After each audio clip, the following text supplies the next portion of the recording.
Nakalbo habang nasa harap ng terminal ng GV Florida Transport ang byuda ni Tado Jimenez na isa sa mga namatay sa aksidente sa Bontoc Mountain Province.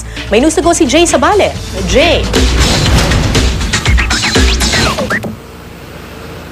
Kara, nagsagawa nga ng isang kilos protesta ang asawa ng nasawing aktivistang komedyanteng si Arvin Tado Jimenez at si Lei Jimenez sa harap mismo ng GV Florida Bus Liner Station sa Sampaloc, Manila kanina. Nakaitim at tikom ang mga bibig ni Lei Jimenez habang ginagawa ang kilos protesta sa harap ng GV Florida Bus Station sa Sampaloc, Manila kaninang umaga kasama ang grupong dakila. Hindi man siya nagsalita, bakas sa kanyang nakasaradong kamao at namumugtong na mga mata ang emosyong pilit niyang kinukubli habang siya ay kinakalbo.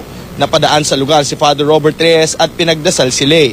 Ayon sa pahayag ni Lei, ito ang paraan niya upang ipagpatuloy ang laban ni Tado kontra sa korupsyon na nagpapalala sa kahirapan sa bansa. Ang pagkamatay raw ni Tado ay hindi lamang kagagawan ng Florida Bus Lines kundi kapabayaan din ng LTFRB na protektahan ang kaligtasan ng publiko. Patuloy din daw ang pakikipag-ugnayan ng grupong dakila sa mga pamilya na biktima upang mapag-usapan ang kanilang susunod na hakbang.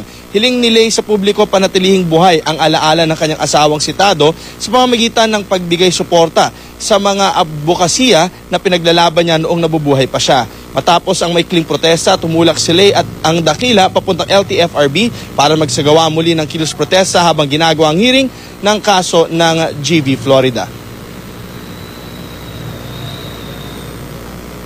At sila ang dapat nag-ensure na ma-implement ang ating mga rules and policies.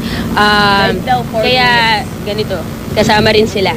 Dapat lahat na maging accountable sa naging kaso na to ay maibunyag at mailabas sa publiko. Mga trahedya sa barko, marina, mga trahedya sa eroplano, di ibang ahensya na naman. Trahedya sa lupa, LTFRB, isa namang gobyerno yan eh. Kaya pwede ba, huwag nyo na kaming lokohin. Parang niloloko nyo yung mga karaniwang tao eh.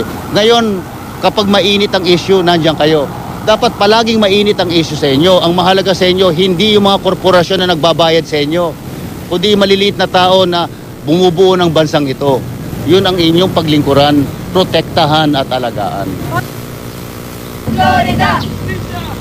Tuloy-tuloy lang daw ang pakikipaglaban na gagawin ng grupong dakila at ang asawa nga ni Arvin Tado Jimenez na si Lei Jimenez hanggat hindi na nila nakukuha ang hustisya at patuloy din ang gagawin nilang pakikipag-ugnayan sa mga pamilya ng mga nabiktima ng nangyaring insidente nitong nakaraan lamang. At yan muna ang latest mula sa Maynila. Balik sa iyo, Kara. Maraming salamat, Jay Sabale.